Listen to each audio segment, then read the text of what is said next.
ઊંચા હાથની તાળીઓથી અહીં બેઠેલા એક એક વ્યક્તિ મારા પરમના પીર માટે સુંદર મજાની આ દિવ્ય ક્ષણો અને આપણે સૌથી આહલાદિક ક્ષણોનો લાભ લઈ રહ્યા છીએ. આકાશી માર્ગોની અંદર સંત દેવીદાસ બાપુએ અમી દ્રષ્ટિઓને વરસાવી છે. મારી માં અમરે પણ પોતાની અમી દ્રષ્ટિઓને વરસાવી છે. પરમના પીરની બોલો, પરમના પીરની.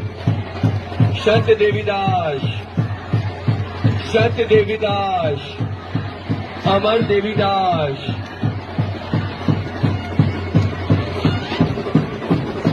સુંદર મજાના એક એક ગુબારા સંપ સેવા અને સુહદ ભાવના ગુબારાઓ છે. એક એક ગુબારા પરમ ધામની સેવાને સાકાર કરતા ગુબારાઓ છે.